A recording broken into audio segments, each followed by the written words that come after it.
Hai, shalom semuanya. Kembali lagi bersama dengan saya Frederick di program Holy Land Message.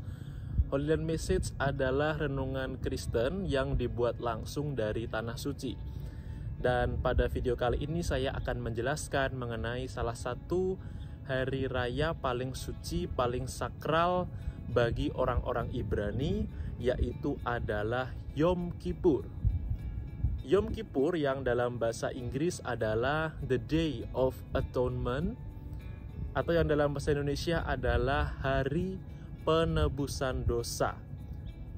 Dan Yom Kippur sendiri akan dimulai pada tanggal 4 Oktober malam. Kita menyebutnya adalah Erev Yom Kippur dan akan selesai pada tanggal 5 Oktober malam. Kita baca dulu dasar ayatnya, ada di Imamat pasal 16 ayat 29.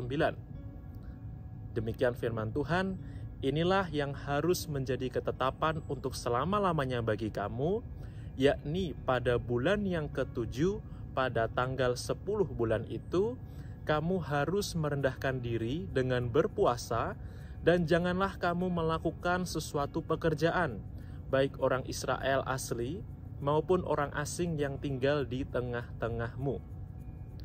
Jadi hari raya ini diadakan setahun sekali setiap tanggal 10 pada bulan yang ke-7.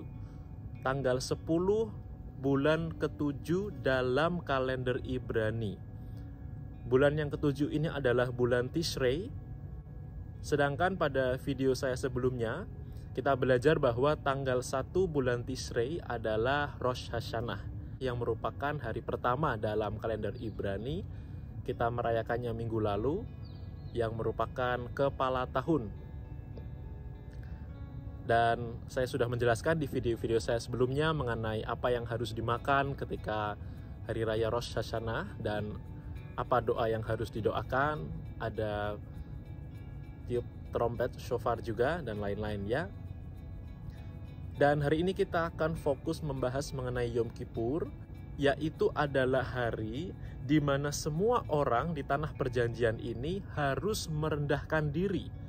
Nah, di video saya sebelumnya saya juga sudah menjelaskan mengenai video Selichot Prayer, yaitu doa Selichot, doa yang dipanjatkan menjelang tahun baru, menjelang Rosh Hashanah ya. Jadi menjelang tahun baru Rosh Hashanah ini orang-orang Ibrani akan berkumpul di Western Wall untuk berdoa Selichot, yang artinya pengampunan. Isi doa itu intinya adalah meminta agar Tuhan mengampuni dosa-dosa mereka, agar mereka menyambut tahun yang baru dengan tubuh yang baru, dengan pikiran yang baru, dengan hati yang baru.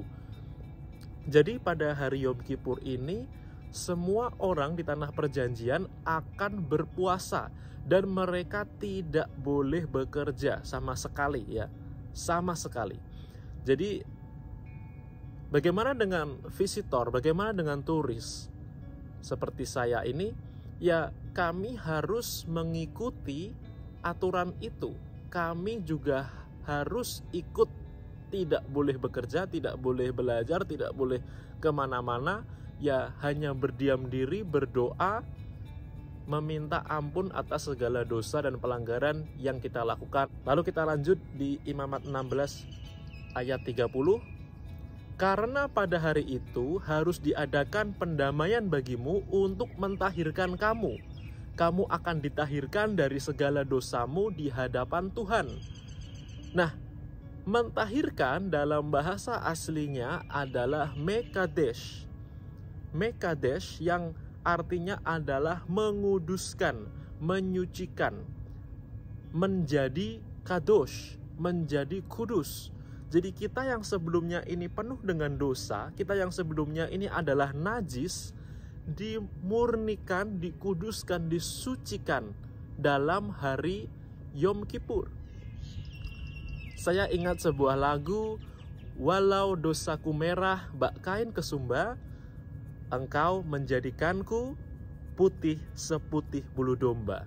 Ya seperti itulah kita.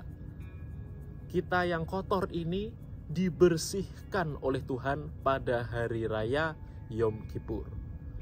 Kemudian kita lanjut baca di ayat yang ke-31. Hari itu harus menjadi sabat, hari perhentian penuh bagimu, dan kamu harus merendahkan diri dengan berpuasa. Itulah suatu ketetapan untuk selama-lamanya. Jadi sampai dengan hari ini adalah the Shabbat of Shabbat, hari sabatnya sabat. Sangat suci, sangat sakral, sangat dikhususkan. Ya. Lanjut ayat 32. Dan pendamaian harus diadakan oleh imam yang telah diurapi dan telah ditahbiskan untuk memegang jabatan imam menggantikan ayahnya. Ia harus mengenakan pakaian lenan, yakni pakaian kudus. Bahkan imam yang mengadakan ritual penebusan dosa ini harus menggunakan pakaian kudus, ya. Dan harus imam besar yang melakukan, tidak bisa sembarang orang. Lanjut ayat 33, ia harus mengadakan pendamaian bagi tempat maha kudus, bagi kemah pertemuan, dan bagi mezbah, juga bagi para imam dan bagi seluruh bangsa itu, yakni jemaah itu. Ayat 34, itulah yang harus menjadi ketetapan untuk selama-lamanya bagimu, supaya sekali setahun diadakan pendamaian bagi orang Israel karena segala dosa mereka. Jadi Hari Yom Kippur ini adalah hari di mana dulu imam besar akan masuk ke kemah pertemuan, akan masuk ke ruang maha kudus untuk melakukan ritual penebusan dosa yang sangat kompleks, yang ada begitu banyak tata cara dan protokol yang tidak bisa dilakukan oleh sembarang orang. Dan imam besar akan berdoa meminta kepada Tuhan untuk mengampuni dosa seluruh bangsa. Oleh sebab itu, karena dosa seluruh bangsa ini adalah dosa yang sangat besar, sangat banyak jumlahnya, maka orang-orang Ibrani juga harus mengkhususkan hari ini, menguduskan hari ini, menghormati hari ini dengan berpuasa dan berdoa dan tidak melakukan pekerjaan. Dan budaya ini terus-menerus diturunkan dari zaman bangsa Israel keluar dari tanah Mesir yang dipimpin oleh Musa sampai dengan hari ini. Sehingga sampai dengan hari ini di tanah perjanjian, ini adalah quiet day. Hari yang diam, hari yang sunyi. Jadi tidak ada transportasi, bus, kereta, taksi, transportasi umum itu dilarang. Bahkan penerbangan pesawat juga dilarang. Orang mau naik mobil, naik motor juga dilarang. Jadi kita akan melihat bahwa di jalanan ini akan sangat sepi, sangat sunyi. Semua toko, mall, resto, kafe, universitas, sekolah, semuanya akan tutup. Bahkan penyiar radio, penyiar TV, pekerjaan-pekerjaan yang berhubungan dengan berita juga wajib tutup. Nah, kita sebagai orang Kristen di Indonesia, kita boleh bekerja. Tapi ada satu pokok doa penting yang harus kita doakan sebagai orang Kristen mengenai hari pendamaian ini, mengenai Yom Kippur ini. Ada 3 hal yang harus kita doakan. Yang pertama, merendahkan diri. Kita harus ingat bahwa kita ini adalah manusia yang tidak sempurna. Kita punya banyak kekurangan, kita punya banyak dosa, maka tidak ada alasan bagi kita untuk boleh sombong. Tuhan kita, Allah Elohim, sangat membenci kesombongan. Ingat, Lucifer dulunya adalah malaikat pujian dan penyembahan. Dia yang memimpin penyembahan di sorga. Namun ketika dia merasa sombong, dia menikmati kemuliaan Tuhan, apa yang terjadi? Dia ditendang dari surga, dia dibuang ke bumi, dan akhirnya dia menjadi iblis. Tuhan sangat membenci kesombongan. Kemudian pokok kedua yang harus kita doakan adalah berpuasa. Kenapa kita berpuasa? Karena kita ini adalah makhluk roh yang tinggal di dalam makhluk daging. Kita punya natur untuk berdosa. maka kita harus belajar untuk berpuasa, kita harus belajar untuk mengalahkan daging kita, untuk mengontrol daging dan keinginan fisik kita.